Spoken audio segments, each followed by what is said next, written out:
안녕하십니까. 네, 전달에 비해서 그리고 예상치에 비해서도 하회를 했는데 구체적인 이유가 어디에 있겠습니까?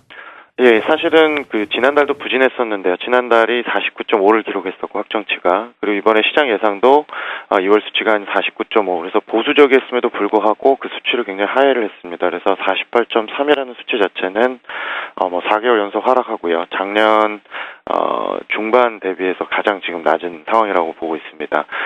통상적으로 1월에서 2월 수치가 넘어올 때 이제 계절성이 좀 작용하고 2월 넘어올 때 좀 내려가는 패턴은 보이긴 했습니다만, 그런 걸 감안해도 상당히 지금 제조업 상황이 좋지는 않다라고 볼 수 있겠고요.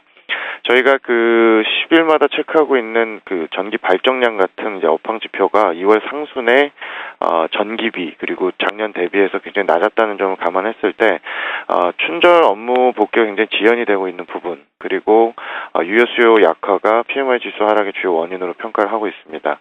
1월 달에 중국의 금융 지표가 굉장히 좋았었고 수출도 급반등을 했었습니다만, 금융 지표 같은 경우는 아무래도 이 HSBC PMI에 포함된 기업들이 중소기업이 많다 보니까 업황 개선에 도움이 되지 못했던 것 같고요. 또 1월달 수출 급반등 역시 이렇게 2월달 PMI가 안 좋다는 거는 춘절을 앞두고 1월달에 수출을 많이 밀어내기 식으로 했고 2월에는 수출이 다시 내려갈 가능성도 여전히 있음을 시사했다고 볼 수 있겠습니다. 결론적으로 2월 중국 경기 모멘텀은 분명히 1월 대비 둔화될 것으로 예상을 하고 있고요. 복합적인 원인이 있습니다. 이번 춘절 연휴가 정월 대보름과 이렇게 엮여지면서 거의 2주 가까이 이제 쉬다 보니까 업무 복귀가 많이 지연이 될 것으로 예상이 되고, 앞서 말씀드린 수출 회복의 지속력도 좀 의구심이 여전히 있는 상황입니다.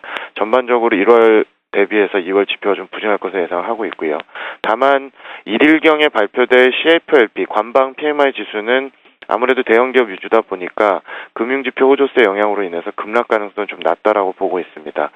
향후 3월에 이제 저희가 확인하게 될 PMI 지수 같은 경우는 상승하는 패턴으로 인해서 일부 반등이 예상이 됩니다만, 최근에 중국의 HSBC PMI와 관방 PMI의 양자 간의 스프레드가 벌어지고 있다는 점은 일단 중국 모멘텀 약화 신호로 볼 수 있기 때문에 중국 민감주에는 좀 부정적인 신호로 해석할 수 있겠습니다.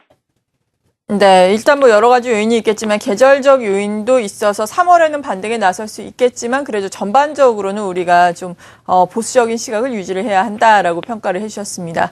네, 이렇게 평가까지 들어봤고요.